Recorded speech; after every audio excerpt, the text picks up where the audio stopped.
तो friends, welcome to my academy. Friend, जैसा कि आप सभी को पता है कि आपके सीटेड जुलाई 2025 की जो क्लासेस है वो शुरू हो चुकी हैं। आज आपकी क्लास थर्ड है। इसके पहले कि आपकी 2 क्लासेस कंप्लीट हो चुकी है, तो अगर अभी तक आपने उन 2 क्लासेस को नहीं देखा हुआ है तो चैनल के प्लेलिस्ट में जाइए, आपको वहाँ पर दोनों क्लासेस मिल जाएंगे सीटेड जुलाई 2025 के नाम से। ठीक है, इसके अलावा अगर आपको सीटेड सीटीपी के पेड नोट्स हैं जो कि बहुत ही बेहतरीन नोट्स है, ठीक है, जैसे ही आप मुझे मैसेज करते हैं, कौन से नंबर पर मैसेज करना है, तो 7706974820। ठीक है, तो मैं आपको डेमो पीडीएफ प्रोवाइड कर दूंगी, उसको देखने के बाद ही जो है आप नोट्स को परचेज कीजिएगा। ठीक है, अभी जो 14 और 15 दिसंबर को एग्जाम हुआ था उसमें भी स्टूडेंट को नोट्स से बहुत ज़्यादा हेल्प मिली है। तो अगर आपको भी नोट्स चाहिए तो आप मुझे इस नंबर पर मैसेज करके पेड नोट्स को परचेज कर सकते हैं। ठीक है, तो अभी हम लोग यहाँ पर सिर्फ प्रीवियस ईयर क्वेश्चनों को डिस्कस कर रहे हैं। जैसे आपका नोटिफिकेशन आ जाता है उसके बाद में जो थ्योरी वाली क्लासेस है उसको भी हम लोग यहाँ पर शुरू कर देंगे। ठीक है, तो चलिए देखते हैं हम लोग यहाँ पर क्वेश्चन क्या दे रखा है। जीन प्याजे के अनुसार मूर्त संक्रियात्मक अवस्था में बच्चे तर्कपूर्ण ढंग से सोच पाते हैं पर उन्हें डैश में कठिनाई आती है। ठीक है, ऑप्शन क्या दे रखा है, प्रतीकात्मक प्रतिनिधित्व,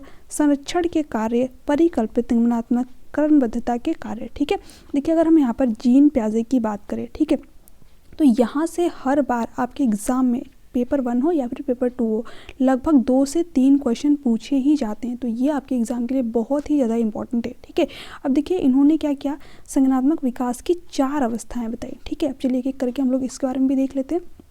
तो इनकी जो पहली अवस्था है वो कौन सी है, सेंसरी मोटर स्टेज, जिसे हम लोग इंद्रियगामक अवस्था या फिर संवेदीय पेशी अवस्था के नाम से जानते हैं। ठीक है, क्योंकि इसमें जो बच्चा होता है वो जन्म से लेकर के 2 साल तक का होता है। और जो छोटे बच्चे होते हैं वो कैसे सीखते हैं, ठीक है, जो उनकी ज्ञान इंद्रियाँ होती है, जो 5 सेंसेस होते हैं, ठीक है, उसी के थ्रू वो चीज़ों को सीखते हैं। इसीलिए इस अवस्था का नाम इंद्रियगामक अवस्था रखा गया है। ठीक है, क्योंकि बच्चा इसमें अपनी ज्ञान इंद्रियों के थ्रू सीखता है ना। तो ये बात होगी। उसके बाद में जो इनकी दूसरी स्टेज है उसका नाम क्या है, प्री ऑपरेशनल स्टेज, यानी कि पूर्व संक्रियात्मक अवस्था। इसमें जो बच्चा होता है वो 2 से लेकर के 7 साल का होता है। ठीक है, और जो इनकी थर्ड वाली स्टेज है इसका नाम क्या है, मूर्त संक्रियात्मक अवस्था। नाम ही है मूर्त। ठीक है, मूर्त का मतलब क्या होता है, जो चीज़ें बच्चे के सामने उपस्थित होती है, जिसको बच्चा टच एंड फील कर पाता है, बच्चा उसके बारे में यहाँ पर थिंकिंग कर पाता है। ठीक है, और इसमें जो बच्चे की एज होती है वो कितनी होती है, 7 से लेकर के 11 साल तक। ठीक है, और जो इनकी लास्ट वाली स्टेज है इसका नाम इन्होंने क्या दिया, फॉर्मल ऑपरेशनल स्टेज, यानी कि अमूर्त संक्रियात्मक अवस्था, या फिर इसी को औपचारिक संक्रियात्मक अवस्था के नाम से भी जानते हैं। इसमें जो बच्चा होता है वो 12 साल से ज़्यादा का होता है। ठीक है, या फिर 12 से लेकर के 18 साल भी आप यहाँ पर कह सकते हैं। ठीक है, अब देखिए हर एक स्टेज में बच्चा जो है अलग अलग चीज़ों को प्रदर्शित करता है। ठीक है, हर एक स्टेज के बारे में इन्होंने बताया हुआ है कि सेंसरी मोटर स्टेज में बच्चा क्या करता है, प्री ऑपरेशन स्टेज में बच्चा क्या क्या करता है, ठीक है, कॉन्क्रीट ऑपरेशन में बच्चा क्या करता है, फॉर्मल ऑपरेशन स्टेज में बच्चा क्या करता है। ठीक है, तो वहाँ से कई बार जो है आपके एग्जाम में क्वेश्चन डायरेक्ट बन जाते हैं, है ना। तो ये जो स्टेज है इनके बारे में पढ़ना इंपॉर्टेंट है, बट इनसे रिलेटेड जितनी भी चीज़ें हैं वो और भी ज़्यादा इंपॉर्टेंट हो जाती है। तो वो लोग जब थ्योरी क्लासेस होंगी तो उसमें मैं पूरा डिटेल में आप लोगों को यहाँ पर बताऊंगी। ठीक है, अभी सिर्फ आप इतना जानिए कि जो जीन प्याजे हैं जो कि एक स्विट्जरलैंड के मनोवैज्ञानिक थे, उन्होंने संज्ञानात्मक विकास की 4 अवस्थाएं बताई। ठीक है, कौन कौन सी मैंने आप लोगों को बता दी, जिसे आप जो है एक शॉर्ट फॉर्म में याद रख सकते हैं, SPCF के थ्रू। ठीक है, यानी कि सेंसरी मोटर हो गया आपका S से, P से प्री ऑपरेशनल, और C से आपका कॉन्क्रीट, और F से क्या हो गया आपका फॉर्मल ऑपरेशनल। तो इसको आप ऐसे याद रख सकते हो। ठीक है, अब चलिए हम लोग यहाँ पर क्वेश्चन को देखते हैं। ठीक है, इसके थ्रू हम लोग देखते हैं मतलब कौन कौन से स्टेज में क्या क्या चीज़ें बच्चा करता है। ठीक है, अब देखिए यहाँ पर थर्ड वाली स्टेज के बारे में बात किया है। जीन प्याजे के अनुसार मूर्त संक्रियात्मक अवस्था में बच्चे तर्कपूर्ण ढंग से सोच पाते हैं पर उन्हें डैश में कठिनाई आती है। ओके, अब देखिए यहाँ पर देखा है प्रतीकात्मक प्रतिनिधित्व। देखिए अगर हम सिंबॉलिक रिप्रेजेंटेशन की बात करें तो जब बच्चा 2 से लेकर के 7 साल का होता है, यानी कि प्री ऑपरेशनल स्टेज जीन प्याजे के सेकंड वाले स्टेज में होता है, तब बच्चा सिंबल्स के थ्रू चीज़ों को सीखता है। जैसे कि आपने देखा होगा जो 2 से 7 साल तक के बच्चे होते हैं उनको हम सिखाते हैं A for Apple, B for boy, तो क्या कर रहे हैं, सिंबल्स के थ्रू ही सिखा रहे हैं। ठीक है, तो ये आपका यहाँ पर होगा नहीं। ठीक है, संरक्षण के कार्य, ये बच्चा जब कॉन्क्रीट ऑपरेशनल स्टेज में होता है, यानी कि 7 से लेकर के 11 साल तक का होता है, तब बच्चा कंजर्वेशन यानी कि संरक्षण कर पाता है। यानी वो समझ जाता है कि जो पानी है वो बर्फ़ भी बन सकता है और जो बर्फ़ है वो पानी भी बन सकता है। यानी कि जो रिवर्सिबिलिटी की जो थिंकिंग होती है वो बच्चे के अंदर डेवलप हो जाती है। तो ये भी कार्य बच्चा कर पाता है। बट यहाँ पर पूछा है क्या करने में उसको कठिनाई आती है, तो ये भी ऑप्शन नहीं होगा।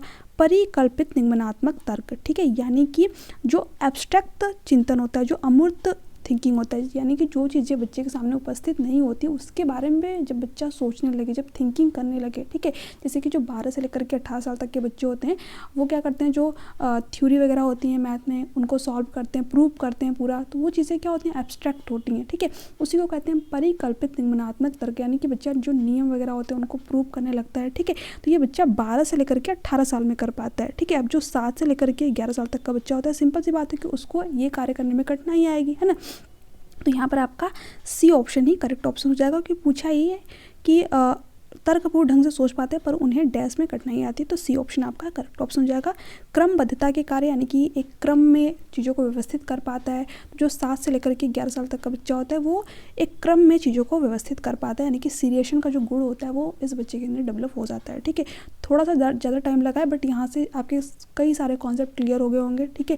क्योंकि यहाँ से कई बार क्वेश्चन भी आता है, तो जो इंपॉर्टेंट है उसमें मैं भी टाइम लगा करके ही आपको चीज़ें बता रही हूँ, क्योंकि देखिए अभी आपके पास टाइम भी है, ठीक है। अभी आपको नोटिफिकेशन भी नहीं आया हुआ है, पूरा डिटेल में हम लोग सभी चीज़ों को एक करके यहाँ पर करते हुए चलेंगे, ताकि बाद में आपको दिक्कत ना हो, ओके। तो यहाँ पर आपका ओके, तो सी ऑप्शन आपका करेक्ट ऑप्शन हो जाएगा, ठीक है। बाकी आप लोग नीचे कमेंट सेक्शन में कमेंट करके बताइएगा कि क्या मतलब इसी तरीके से एक्सप्लेनेशन किया जाए या फिर जो है थोड़ा सा कम चीज़ें बताया जाए, जो थ्योरी वाली क्लासेस है उसमें सारी चीज़ें बताई जाएंगी, ठीक है। तो जैसा आप लोग बोलेंगे उसी के अकॉर्डिंग मैं आप लोगों की जो क्लासेस है वो यहाँ पर कंटिन्यू रखूँगी, ठीक है। आगे देखते हैं। अब देखिए यहाँ पर क्वेश्चन क्या है, ये भी आपका इंपॉर्टेंट क्वेश्चन है, यहाँ से भी क्वेश्चन आते हैं, ठीक है। कोहल वर्ग के अनुसार बच्चे किस अवस्था में नियमों को निश्चित और निरपेक्ष मानते हैं, ठीक है। आप सीटेट का जो प्रीवियस ईयर क्वेश्चन है, कोई भी प्रीवियस ईयर क्वेश्चन पर प्रैक्टिस जो उठा करके देख लीजिएगा, ऐसा कोई क्वेश्चन पेपर आपको नहीं मिलेगा इसमें कि कोहल वर्ग से या फिर जीन पैर से या फिर लेव वाइगोस्की से क्वेश्चन ना पूछा गया हो, ठीक है। तो ये बहुत ही ज़्यादा इंपॉर्टेंट है, ठीक है। यहाँ पर दे रखा है सजा और आज्ञाकारिता अभिविन्यास, सामाजिक अनुबंधन अभिविन्यास, सार्वभौमिक नैतिक अभिविन्यास, अच्छा लड़का अच्छी लड़की अभिविन्यास। सब चलिए हम लोग जो लॉरेंस कोहलबर्ग है इनके बारे में थोड़ा सा पढ़ते हैं, ठीक है। अब देखिए जो लॉरेंस कोहलबर्ग है इन्होंने मोरल डेवलपमेंट का सिद्धांत यानी कि नैतिक विकास के बारे में बताया, ठीक है। सबसे पहला क्वेश्चन तो ये बन जाता है कि जो लॉरेंस कोहलबर्ग है इन्होंने किसकी बात की, किसके बारे में बताया, तो इन्होंने नैतिक विकास मोरल डेवलपमेंट की बात की है, ठीक है। अगर हम इनके नैतिक विकास की बात करें तो इन्होंने देखिए जो नैतिक विकास होता है उसके 3 लेवल बताए, ठीक है। पहला लेवल क्या बताया इन्होंने, प्री कन्वेंशनल लेवल, ठीक है। और जो दूसरा लेवल बताया उसका नाम क्या है, कन्वेंशनल लेवल, और लास्ट वाला इनका लेवल क्या है, पोस्ट कन्वेंशनल लेवल, ठीक है। यानी कि स्तर अगर आपसे पूछे कि जो लॉरेंस कोहलबर्ग ने उन्होंने कितने स्तर दिए थे, तो 3 स्तर दिए थे, ठीक है।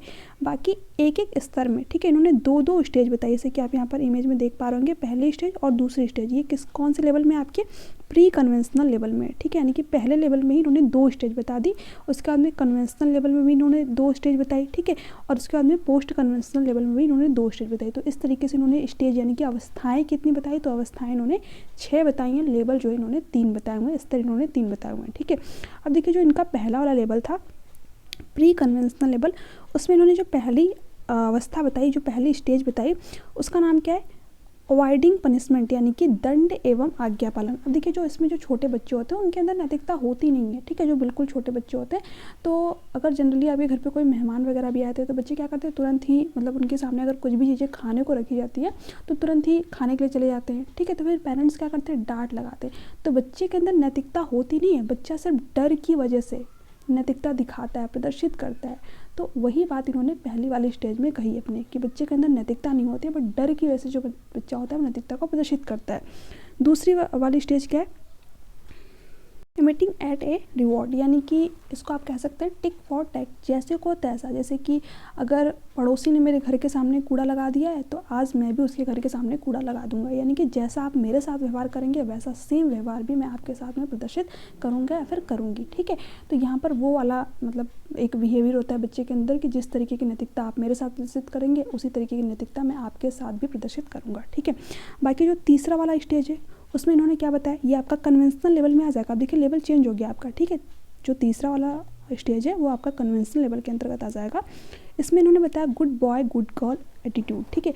इसमें जो बच्चा होता है, ठीक है, वो नैतिकता को इसलिए प्रदर्शित करता है क्योंकि उसको जो उसके पेरेंट्स या फिर जो समाज के लोग हैं उसको कहें अच्छा बेटे हो तुम तो, या फिर अच्छी बेटी हो तुम तो, ठीक है। अगर जो मम्मी है उसने कह दिया कि तुम अगर मार्केट चले गए तुम मेरे अच्छे राजा बेटे हो या फिर रानी बेटी हो, ठीक है। तो बच्चा क्या करता है, मार्केट इसलिए जाएगा ताकि जो उसकी मम्मी है उसको अच्छा कहें, या फिर समाज में उसकी एक अच्छी मतलब इमेज बने, ठीक है। तो बच्चा अपने आप को अच्छा साबित करने के लिए या फिर अपने आप को ईमानदार भले ही हो ना, ठीक है, बट साबित करने के लिए जो है वो नैतिकता को प्रदर्शित करता है। ये बात कही इन्होंने थर्ड वाले स्टेज में।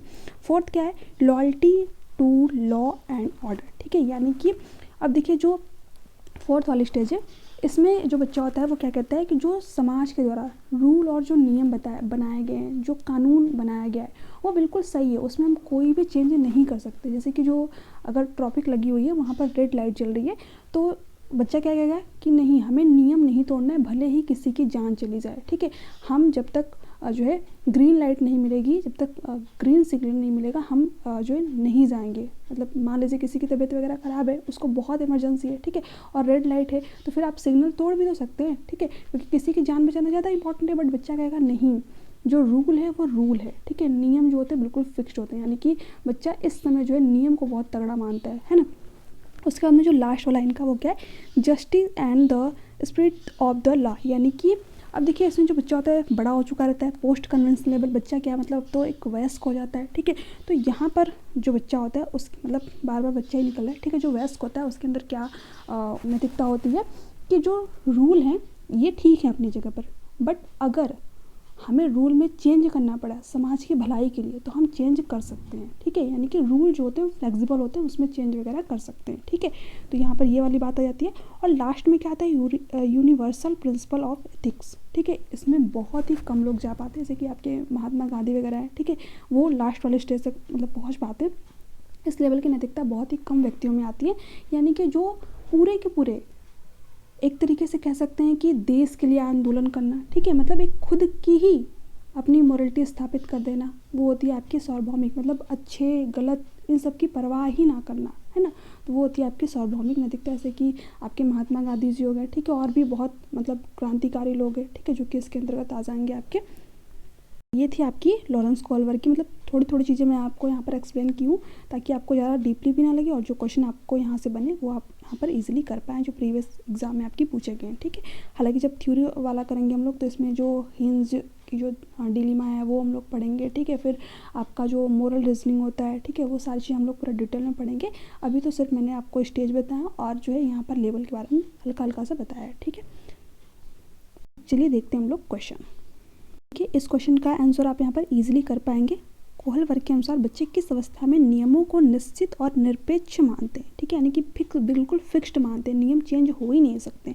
तो कौन सी स्टेज थी, थर्ड वाली स्टेज थी, ठीक है, यानी कि सोशल कॉन्ट्रैक्ट ओरिएंटेशन। देखिए नाम जो अलग अलग देखने को मिलेंगे, ठीक है, बट अगर आप जो है मेरे नोट से पढ़ेंगे तो उसमें मैंने मतलब जो आपके एग्जाम में पूछा जाते हैं वही मैंने वहाँ पर चीज़ें दे रखी हैं, ठीक है। तो यहाँ पर सामाजिक अनुबंधन अभिविन्यास हो जाएगा, यानी कि बी ऑप्शन आपका करेक्ट ऑप्शन हो जाएगा। इंग्लिश में ऑलमोस्ट सेम ही रहता है, हिंदी के जो वर्ड होते हैं वही थोड़ा बहुत इधर उधर चेंज कर देता है। बाकी सजा और आज्ञाकारिता अभिविन्यास तो यहाँ पर होगा ही नहीं, क्योंकि यहाँ पर तो बच्चा डर की वजह से नैतिकता प्रदर्शित करता है। आपकी जो है पहली वाली स्टेज हो जाएगी, ठीक है।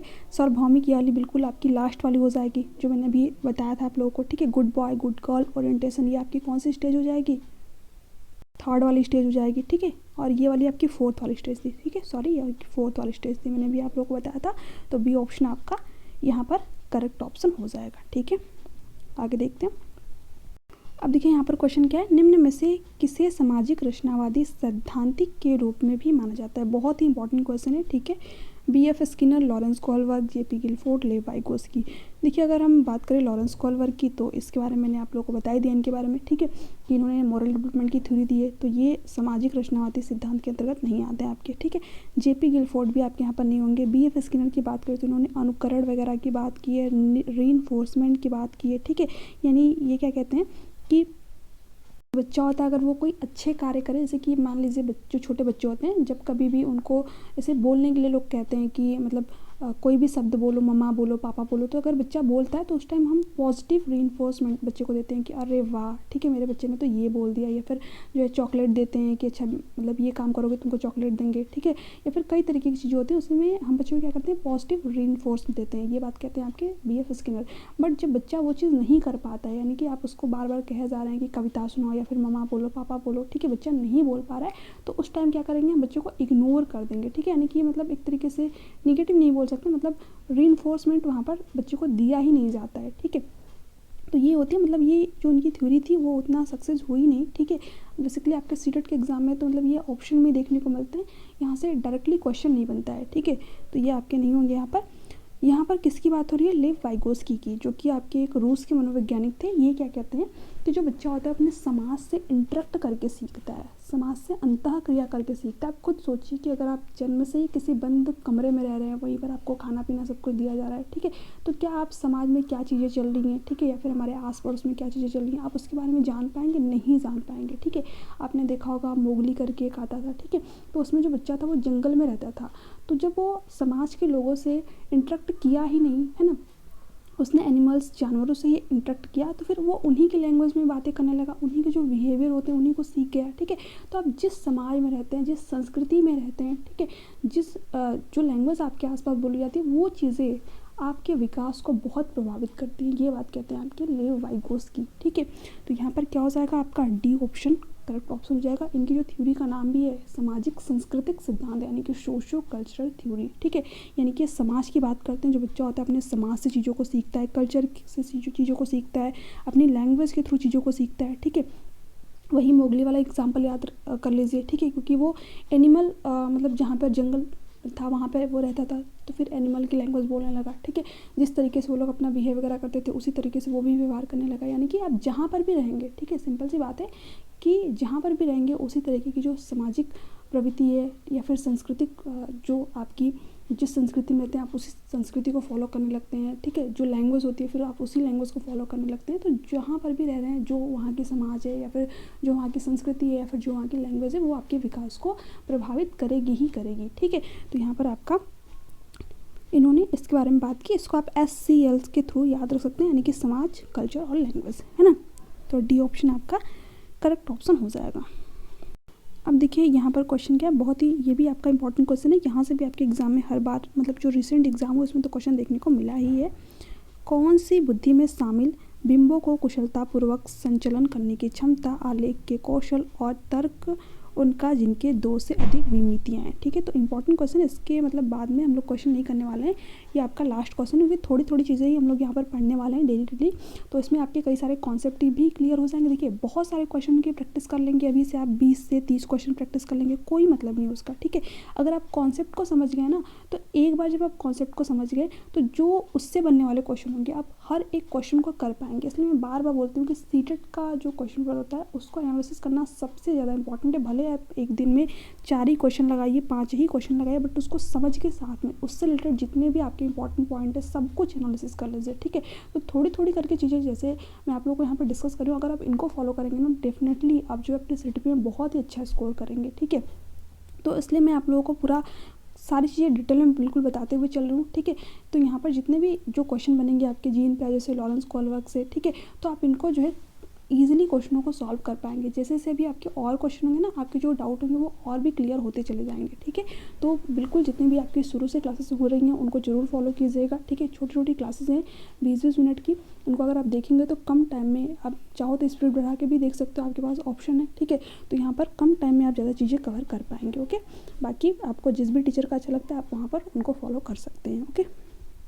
तो चलिए हम लोग हार्वर्ड गार्डनर की जो थ्योरी है उसको हम लोग थोड़ा थोड़ा करके यहाँ पर देख लेते हैं, ठीक है। सबसे पहले देखिए क्वेश्चन बन जाता है कि जो हार्वर्ड गार्डनर है ना, इन्होंने किसका सिद्धांत दिया है। कई बार आपके क्वेश्चन में क्या देगा, एकाधिक बुद्धि का सिद्धांत किसने दिया है, तो हार्वर्ड गार्डनर, ठीक है, क्योंकि इनकी थ्योरी का नाम क्या है, बहुबुद्धि का सिद्धांत, यानी कि मल्टीपल टाइप ऑफ इंटेलिजेंस, ठीक है। तो क्वेश्चन बनता है कि बहुबुद्धि का सिद्धांत किसने दिया है, हार्वर्ड गार्डनर ने दिया है, ठीक है। इन्होंने देखिए टोटल 8 प्रकार के बारे में, 8 प्रकार की बुद्धि के बारे में बात की है, ठीक है। तो इन 8 प्रकार को चलिए हम एक एक करके थोड़ा थोड़ा यहाँ पर समझ लेते हैं, ठीक है। देखिए जो आपकी NCERT के बुक में 8 प्रकार दे रखे हैं, ठीक है। अगर हम बात करें तो यहाँ पर पहले नंबर पे क्या रखा है, विजुअल स्पेशल, ठीक है, यानी कि स्थानिक बुद्धि। स्थानिक बुद्धि क्या होती है, जो लोग प्रॉपर छवियाँ वगैरह जो होती हैं, ठीक है, जो इनके पास प्रॉपर स्थान की समझ होती है, जैसे कि आपके आर्किटेक्चर हो गए, जो घरों के नक्शे वगैरह डिज़ाइन करते हैं, या फिर जो मूर्तिकार हो गए, पेंटर हो गए, ठीक है, तो उन लोगों के अंदर कौन सी बुद्धि होती है, स्थानिक बुद्धि होती है, क्योंकि प्रॉपर स्थान की समझ होती है, ठीक है। तो ये आपका स्थानिक बुद्धि वाले व्यक्ति के अंतर्गत आ जाएगा, ठीक है। एग्जाम्पल बहुत ज़्यादा इंपॉर्टेंट है, याद रखिएगा।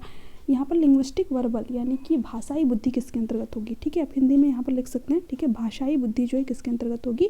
देखिए जिनकी अपनी भाषा पर एक अच्छी खासी पकड़ होती है, जैसे कि कॉमेडियन हो गए, ठीक है, या फिर कवि हो गए, पत्रकार हो गए, वकील हो गए, ठीक है।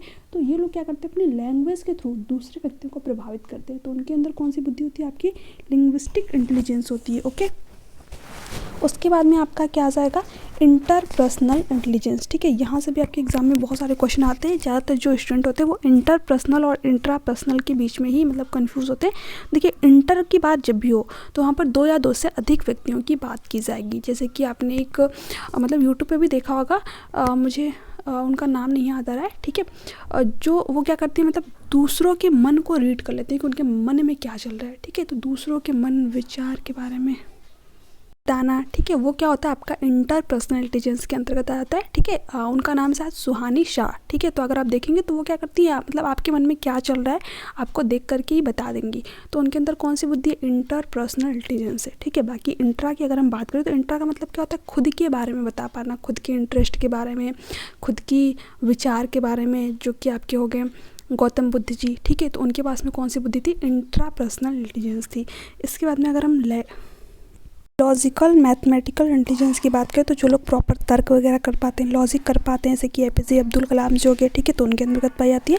म्यूज़िकल इंटेलिजेंस की बात करें तो जो लता मंगेशकर हो गया, अरिजीत सिंह हो गए, सोनू निगम, यानी जिनके पास सुर लय ताल का एक अच्छा संगम होता है, ठीक है। तो यहाँ पर ये उसके अंतर्गत पाई जाएगी। बॉडली काइनेस्थेटिक, जो लोग अपने बॉडी पर एक अच्छा खासा कंट्रोल कर पाते हैं, जैसे सचिन तेंदुलकर हो गए, ठीक है, या फिर जो सर्कस वगैरह में काम करते हैं उनके अंदर बॉडली काइनेस्थेटिक इंटेलिजेंस पाई जाती है। नेचुरलिस्टिक इंटेलिजेंस की बात करते हैं, यानी कि प्रकृतिवादी बुद्धि की बात करें तो ये किसके अंतर्गत पाई जाती है, जो लोग प्रकृति से रिलेटेड जितनी भी चीज़ें होती हैं उसके बारे में अच्छी खासी नॉलेज रख पाते हैं, जैसे कि कौन सी फसल कहाँ पर लगानी है, ठीक है, मौसम से संबंधित जानकारी आपकी हो गई, ठीक है। तो ये सारी आपकी प्रकृतिवादी बुद्धि के अंतर्गत आ जाएंगी। तो इस क्वेश्चन का राइट आंसर आप सभी जो है मुझे नीचे कमेंट सेक्शन में कमेंट करके बताइएगा। Thanks for watching.